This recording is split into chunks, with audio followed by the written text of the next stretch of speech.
नमस्कार, मैं Abhishek Raj, CEO founder easy way global. चलिए आज हम बात करेंगे एनएमडीसी के सिलेबस के बारे में। दोस्तों, एनएमडीसी का फॉर्म आया था, इस पर वीडियो मैंने बनाया था, आप लोगों ने फॉर्म भरा होगा। अभी भी डेट है, जो बच्चे फॉर्म नहीं भर पाए वो इसका फॉर्म भरेंगे। इसका सारा लिंक हम डिस्क्रिप्शन बॉक्स में दे देंगे, जहां से डायरेक्टली इसका फॉर्म भी भर सकते हैं। और बहुत सारे बच्चों ने फॉर्म भरा होगा। तो आज हम समझेंगे इसका सिलेबस के बारे में, क्वेश्चंस कहाँ से आएंगे, क्वेश्चन का पैटर्न क्या रहेगा, कैसे स्टडी करें, ये सारे बातें आज हम बताने वाले हैं। वीडियो को पूरा देखिएगा, बहुत कुछ आपको समझ में आएगा। तो चलिए शुरुआत करेंगे। शुरुआत करने से पहले मैं आपको बता दूं कि अगर आप आईटीआई किए हैं और सरकारी नौकरी का तैयारी करना चाहते हैं, गवर्नमेंट जॉब करना चाहते हैं, तो आप इजी वे कोचिंग ज्वाइन कर सकते हैं। इजी वे कोचिंग में आपके लिए बहुत सारे सुविधाएं उपलब्ध है। क्लासेस लगातार चलते हैं। यहाँ पे electrician, fitter, Turner, machinist, wireman का क्लासेस अभी फिजिकली रूप से चलाया जा रहा है। अगर आप चाहते हैं ज्वाइन करना, सरकारी नौकरी का तैयारी करना, बहुत जल्द सरकारी नौकरी लेना, तो आप इजी वे कोचिंग के हेल्पलाइन नंबर पे कॉल करके पता कर सकते हैं कि आपके लिए नया बैच कब स्टार्ट हो रहा है। दोस्तों, आईटीआई पे बहुत बहाली आती है, बहाली की कमी नहीं है, इतना बहाली आता है कि हम वीडियो नहीं बना पाते हैं। तो दोस्तों, आप एक बार जरूर तैयारी करें। आईटीआई करके घर नहीं बैठना है, आप अपने जीवन को बहुत बड़ा कर सकते हैं आईटीआई करने के बाद, क्योंकि बहुत ज़्यादा अपॉर्चुनिटी है। मैं वीडियो में आगे बनाऊंगा दूसरे वीडियो में कि आईटीआई की बहाली कहाँ कहाँ आती है। तो चलिए शुरुआत करेंगे। सबसे पहले इसके आप वेबसाइट पर आ जाएंगे nmdc.cod.in, और यहाँ पे कैरियर का सेक्शन है। जैसे आप करियर वाले सेक्शन पाएंगे, ये करियर का सेक्शन है। करियर पाएंगे तो करियर पर क्लिक करके आप आगे बढ़ेंगे तो यहाँ पे आ जाएगा आपका नोटिफिकेशन। नोटिफिकेशन में ये दूसरे नंबर का नोटिफिकेशन, इस पर क्लिक करेंगे तो आपका नोटिफिकेशन ओपन हो जाएगा। और नोटिफिकेशन में बहुत सारी चीज़ें दी गई है जिसके बारे में आप चर्चा करेंगे। सिलेबस बताना है, आप लोगों को याद ही है कि सिलेबस के बारे में हम जिक्र करेंगे। तो थोड़ा सा इसके जो सीटों की संख्या है उसके बारे में हम चर्चा कर लेते हैं। इसमें देखिए दो तरह की कॉम्प्लेक्स है, एक किरंदौल कॉम्प्लेक्स है, एक बचेली कॉम्प्लेक्स है। दोनों में बहाली है, दोनों में अलग अलग अप्लाई कर सकते हैं। एक से ज़्यादा पोस्ट पर आप अप्लाई कर सकते हैं। जैसे जो पहला पोस्ट है फील्ड अटेंडेंट का, इसमें मैट्रिक पास है तो आप अप्लाई कर सकते हैं। मान लीजिए वैसा बच्चा कोई आईटीआई नहीं किया है, केवल मैट्रिक पास है, तो आप पहले वाले में अप्लाई कर देंगे। बाकी अगर आप आईटीआई जिस भी ट्रेड से किए हैं उस ट्रेड के लिए अलग बहाली दी गई है। आप दोनों कॉम्प्लेक्स में सेपरेट आप अप्लाई कर सकते हैं, और अप्लाई करने के बाद ऑनलाइन आपको नोटिफिकेशन को डाउनलोड करके भेजना भी है डॉक्यूमेंट्स के साथ। तो चलिए सिलेक्शन कैसे होगा उसके बारे में चर्चा करेंगे। ट्रेड की बात करें तो fitter, welder, motor mechanics, diesel mechanics, auto electrician, इसके अलावा मेंटेनेंस असिस्टेंट है इलेक्ट्रीशियन का। तो इस तरह से पोस्ट है। यहाँ पे डिटेल्स में वीडियो है इस पे, तो मैं ज़्यादा समय नहीं लूँगा, सीधे मैं चलता हूँ आपको सिलेक्शन प्रोसीजर के बारे में। सिलेक्शन यहाँ पे कैसे होगा, यहाँ पे मोड ऑफ सिलेक्शन दिया गया है, आप समझेंगे मोड ऑफ सिलेक्शन क्या है। तो इसमें दो तरह के पोस्ट है। एक तो है 10वीं पास के लिए, जो पहला है फील्ड अटेंडेंट का, उसमें है 10वीं पास के लिए। बाकी के जितने पोस्ट है वो आईटीआई के अलग अलग ट्रेड के लिए है। तो जो 10वीं पास वाला पोस्ट है उसका जो सिलेक्शन प्रोसीजर है उसमें पहला नंबर पर फील्ड अटेंडेंट का, इसमें रिटन टेस्ट होगा जो 10वीं पास के सिलेबस के अकॉर्डिंग होगा। जनरल नॉलेज, मैथमेटिक्स वगैरह पूछेगा तो रिटन टेस्ट होगा। इसके बाद इनका फिजिकल एबिलिटी टेस्ट होगा, फिजिकल टेस्ट भी लिया जाएगा। फिजिकल टेस्ट में रनिंग भी हो सकता है, जंपिंग भी हो सकता है, या कोई ऐसा वर्क भी देकर वो लोग परफॉर्म करा के चेक कर सकते हैं, तो अलग चीज़ हो गया। अब हम बात करेंगे टेक्निकल का, जिसमें मेंटेनेंस का है, और मेंटेनेंस में मैकेनिकल ग्रुप का है, जिसमें फिटर, वेल्डर वाले जो थे बच्चे उनके लिए रिटन टेस्ट होगा। और रिटन टेस्ट क्वालिफाई करने के बाद आपका ट्रेड टेस्ट होगा, मतलब स्किल टेस्ट होगा। आप रिटन एग्जाम देंगे, इसके बाद स्किल टेस्ट होगा। ये सब में है 2, 3, 4, 5, पाँचों में यही उपाय है कि आप जितने भी टेक्निकल पोस्ट है उसका रिटन एग्जाम होगा, और इसके बाद स्किल टेस्ट होगा आपका। और स्किल जो टेस्ट होगा उसका नंबर मेरिट लिस्ट में ऐड नहीं होगा। मेरिट लिस्ट केवल आपका रिटन एग्जाम से होगा, ये वाला से केवल रिटन एग्जाम पास करके आप अपने मेरिट में सिलेक्शन आपका हो जाएगा। इसमें केवल पासिंग मार्क्स लाना है। अब आगे बढ़ेंगे कि क्वेश्चन का पैटर्न क्या रहेगा। तो क्वेश्चन का पैटर्न हम समझते हैं। यहाँ पर देखिए, जो फील्ड अटेंडेंट वाले लोग हैं जो 10वीं पास है, उनके लिए जो क्वेश्चंस आएंगे तो जनरल नॉलेज के क्वेश्चंस रहेंगे, 70 मार्क्स के रहेंगे। टोटल क्वेश्चन की संख्या 100 रहेगा। टोटल क्वेश्चन की संख्या कितना रहेगा, 100 रहेगा। 100 में से 70 क्वेश्चंस रहेंगे जो जनरल नॉलेज के रहेंगे, और पर क्वेश्चन 1 मार्क्स का रहेगा। 100 क्वेश्चन 100 मार्क्स के होंगे, जिसमें जनरल नॉलेज का 70 क्वेश्चन 70 मार्क्स का आएगा। इसके बाद न्यूमेरिकल एंड रीजनिंग, मैथ जिसको एप्टीट्यूड बोलते हैं, मैथ बोलते हैं, मैथ और रीजनिंग का क्वेश्चन रहेगा जो 30 मार्क्स का होगा। मतलब क्वेश्चन की जो संख्या होगी 30 होगी और 30 मार्क्स का होगा। निगेटिव मार्किंग की चर्चा नहीं की गई है, तो बाय डिफॉल्ट मान लीजिए कि निगेटिव मार्किंग है। अगर नहीं रहता तो यहाँ पे लिखा रहता, ऐसा कुछ नहीं लिखा गया तो मतलब निगेटिव मार्किंग है। ये तो रहा जो 10वीं पास है उनके लिए, जो 10वीं पर पोस्ट है। अब हम बात करेंगे टेक्निकल के लिए।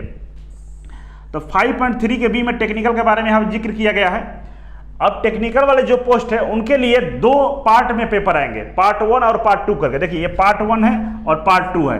पार्ट 1 में सब्जेक्ट नॉलेज रहेगा ऑन स्पेसिफिक ट्रेड। जिस भी ट्रेड से आप अप्लाई करेंगे, जिस भी ट्रेड से आपने ITI किया है, उस ट्रेड के क्वेश्चंस रहेंगे जो 30 मार्क्स के होंगे।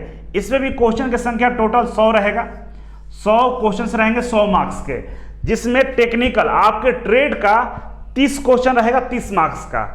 इसके अलावा पार्ट 2 दूसरा जो पेपर होगा उसमें जनरल नॉलेज रहेंगे 50 मार्क्स का और 50 क्वेश्चंस रहेंगे। 50 क्वेश्चन 50 मार्क्स का रहेगा जो जनरल नॉलेज रहेगा। इसके बाद नेक्स्ट है न्यूमेरिकल एंड रीजनिंग। और न्यूमेरिकल मतलब मैथ, एप्टीट्यूड और रीजनिंग दोनों मिलाकर 20 मार्क्स के रहेंगे और 20 क्वेश्चन 20 मार्क्स का रहेगा। टोटल 100 हो गया, 30 20 50 50 100। अब यहाँ पे भी निगेटिव मार्किंग की बात नहीं की गई है, मतलब निगेटिव मार्किंग के चांस है कि रहेगा, क्योंकि लिखा नहीं है स्पष्ट तौर पे, तो ये नहीं बोल सकते कि निगेटिव मार्किंग नहीं है। अब इसमें कंडीशन ये है कि आपको यहाँ पे मिनिमम नंबर लाना होगा। देखिए यहाँ पे लिखा हुआ है the candidate will be called for second level test. Second level test मतलब ट्रेड टेस्ट या फिजिकल टेस्ट। जो मैट्रिक वाले हैं उनको फिजिकल टेस्ट बोलेंगे और जो टेक्निकल लोग हैं उनको ट्रेड टेस्ट के लिए बुलाया जाएगा सेकेंड लेवल के लिए।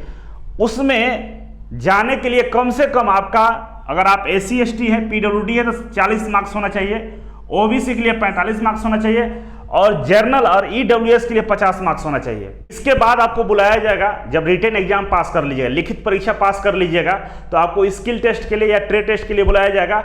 उसमें केवल आपको पास करना है, नंबर से मतलब नहीं है आपको, मतलब ऐसा नहीं है कि उसका नंबर बहुत ज़्यादा ला दिए तो मेरिट लिस्ट में नाम ऐड होगा, ऐसा कुछ नहीं है। केवल आपको पास करना है। पासिंग मार्क्स कितना है ये जरूरी है। देखिए पासिंग मार्क्स यहाँ पर दिया गया है 40% नंबर लाना होगा। जनरल कैटेगरी के जो बच्चे हैं, जो EWS वाले हैं, उनको 40% नंबर लाना होगा। इसके बाद 37% नंबर लाना होगा OBC के लिए। जो OBC में अप्लाई करेंगे उनके लिए 37 नंबर लाना होगा। किसमें? ट्रेड टेस्ट में, मतलब स्किल टेस्ट में, स्किल टेस्ट में। इसके बाद 30% नंबर SC ST PWD जो हैंडीकैप कैंडिडेट है उनको स्किल टेस्ट में 30% नंबर लाना होगा। और ये जो ग्रेडिंग होगा वो 100 नंबर पे होगा, मतलब आपका स्किल टेस्ट 100 नंबर का होगा। इसमें केवल पास कर जाना है। पासिंग मार्क्स के लिए यहाँ पर दिया गया है जनरल के लिए 40, OBC के लिए 37 और SC ST PWD के लिए 30 मार्क्स से रखा गया है। इतना अगर आप ला देते हो तो आप पास हो जाएंगे। पास हो जाएगा तो इसका जो नंबर आपको आएगा ये मेरिट लिस्ट में ऐड नहीं होगा। मेरिट लिस्ट मतलब जो रिजल्ट आएगा केवल रिटन एग्जाम के बेस पे आएगा। चलिए हम बात कर लेते हैं अब कि कौन कौन सा किताब पढ़े, इसके लिए कैसे पढ़ना होगा। तो सबसे पहले आप देखेंगे कि यहाँ पे वेटेज कैसा है। हम बार बार बोलते हैं कि जिस भी कंपनी या जिस भी ऑर्गेनाइजेशन का तैयारी करते हैं आप, तो उसका पहले सिलेबस का पैटर्न देख लीजिए, उसके अनुसार तैयारी करना है। एक साथ सबका तैयारी पॉसिबल नहीं है, लेकिन किसी एक पर फोकस करके आप सबका तैयारी कर सकते हैं। जैसे इसका देखेंगे तो जो टेक्निकल वाले लोग हैं तो आपको स्पष्ट दिख रहा होगा कि यहाँ पे टेक्निकल का जो वेटेज है कम है। आप देखिए टेक्निकल मात्र आपको 30 नंबर का पूछेगा, बाकी का 70 नंबर आपका नॉन टेक्निकल से है, मतलब जनरल नॉलेज है, रीजनिंग है, मैथ है। तो वैसे में आपको नॉन टेक्निकल पर ज़्यादा फोकस करना होगा, ज़्यादा समय देना होगा।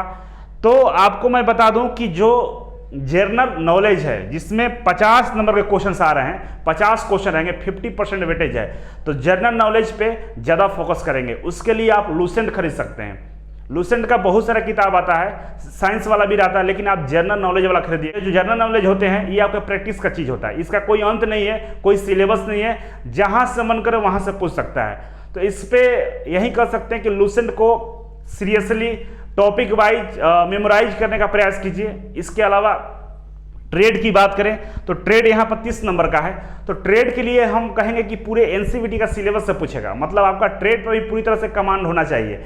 मतलब NCVT का पूरा जो सिलेबस है, जो इलेक्ट्रीशियन हो, फिटर हो, डीजल मैकेनिक्स हो, सबके लिए हम कह रहे हैं कि आप पूरा किताब कवर करने का प्रयास कीजिए। उसमें से कुछ इंपॉर्टेंट टॉपिक होते हैं जो आपके ट्रेड से संबंधित होते हैं, उस पर ज़्यादा फोकस करना है। तो इस तरह से ट्रेड का भी आप पूरा NCVT का सिलेबस को पढ़ना होगा। मैथ रीजनिंग का भी हाल यही है, किसी तरह कोई टॉपिक क्लियर नहीं किया है तो कह नहीं सकते हैं किस टॉपिक से आएगा।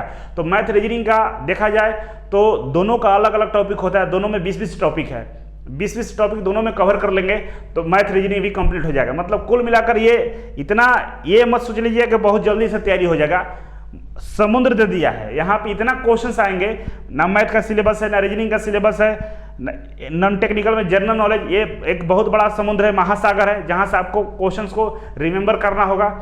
ट्रेड कस्टमाइज हो सकता है, बहुत जल्द ट्रेड को तैयार कर लेंगे। तो एनएमडीसी का जो बहाली है इसमें उसी बच्चे का सिलेक्शन होगा जो बढ़िया से स्टडी करेगा, जो जनरल नॉलेज पर पकड़ बनाएगा, जिसकी मैथ रीजनिंग अच्छी हो जाएगी और ट्रेड भी अच्छा होगा, उसी का सिलेक्शन होने वाला है। क्योंकि यहाँ पे जो 50 नंबर जो दिख रहा है वो काफ़ी इम्पैक्ट क्रिएट करेगा रिजल्ट में, क्योंकि ये 50 नंबर में जो बच्चा 30 के आसपास रिजल्ट स्कोर कर देगा फिर उसका रिजल्ट 100% निश्चित है। इसके सिलेबस देख के आपको समझ में आ रहा होगा कि देखिए IITI में जितनी भी बहाली आती है सब में एक ही बात होता है, मैथ रीजनिंग और ट्रेड, मैथ रीजनिंग और ट्रेड, मैथ रीजनिंग और ट्रेड। इस पे जिसका कमांड रहेगा तो कभी कभी जनरल नॉलेज, जैसे यहाँ पर जनरल नॉलेज का 50% वेटेज दे दिया है, तो ऐसा बहुत कम देखा गया है। तो मैथ रीजनिंग और ट्रेड पर जिसका कमांड रहता है उसकी दुनिया की कोई शक्ति नहीं है जो उनको रोक सकती है सरकारी नौकरी से, क्योंकि बहाली इतनी आती है कि आप काउंट नहीं कर पाइएगा। अभी देखिएगा तो BRO में आया है, लखनऊ मेट्रो में आया है, NMDC में आ चुका है, इससे पहले नेवी ट्रेडमैन में बहाली था। तो बहाली की कमी नहीं है, लगातार बहाली आती है, बस आप 3 चीज़ों को तैयारी कर लीजिएगा, रीजनिंग, मैथ और ट्रेड, रीजनिंग, मैथ और ट्रेड। इस पे जिसका कमांड हो गया उसको नौकरी मिल गया। और दूसरा है कि टारगेट फिक्स कर लीजिए 23-24 का, उसमें इंडियन रेलवे का भी बहाली आएगी। तो इधर जितना भी तैयारी कर रही है सारा तैयारी काम आ जाएगा इंडियन रेलवे के लिए। तो आप लगे रहिए, प्रयास न छोड़िए, और जो लगे रहता है, जो लगातार प्रयास करता रहता है उसको नौकरी एक दिन निश्चित है। जो बीच में छोड़ देता है ना, इरिटेट हो जाता है, बहुत तरह के अपने अंदर कमियां ला देता है या दूसरे में कमियां ढूंढता है, उसका तैयारी कभी नहीं होगा। नौकरी आपके सेल्फ स्टडीज होता है, खुद के पढ़ने से होता है, टीचर के पढ़ाने से नहीं होता है। टीचर तो एक माध्यम है, आपको बताता है कैसे पढ़ना है, किसको क्या पढ़ना है, किसमें क्या जानकारी है, बाकी आपको प्रैक्टिस करना है, आपको मेहनत। तो दूसरों को छोड़िए गिला शिकवा करना, आप देखिए कि आप कितना पीछे हैं, दोस्तों से पूछ के नहीं पढ़ना है। बहुत सारे बच्चे हैं पूछते रहते हैं मैथ पढ़ा जाए या नहीं पढ़ा जाए। अरे गधा, वो मैथ पढ़ा जाए वो बताएगा, आपको नहीं आता है तो आप डिसाइड कीजिए ना कि मैथ पढ़ना है कि नहीं पढ़ना है, रीजनिंग पढ़ना है कि नहीं पढ़ना है, ट्रेड पढ़ना है कि नहीं पढ़ना है, कि आपका जो दोस्त पढ़ रहा है वही पढ़िएगा। तो आपका दोस्त पढ़ रहा है वो पढ़िएगा तो आपको जीवन में कभी नौकरी नहीं मिलने वाला, कुछ जीवन में नहीं कर सकते हैं। सेल्फ स्टडी कीजिए, सेल्फ फैसला लीजिए, खुद को देखिए कि मेरे अंदर क्या कमी है, उसको इंप्रूव करना है, दूसरों को नहीं देखना है। अपने कमी को आप ढूंढिए, आपसे बेहतर कोई दूसरा गुरु आपका नहीं हो सकता है। तो आप अपने आप को सुधारने पर ध्यान दीजिए। एक बार फिर से मैं याद दिलाता हूं कि मैथ, रीजनिंग और ट्रेड पे पकड़ बनाइए, नौकरी निश्चित है। 1 साल के अंदर में नौकरी लेना है तो एक ही काम करना है, मैथ, रीजनिंग और ट्रेड। तो चलिए आज के लिए बस इतना ही था। Thank you so much. फिर मिलते हैं आपसे एक नए वीडियो, एक नई जानकारी के साथ। तब तक के लिए नमस्कार।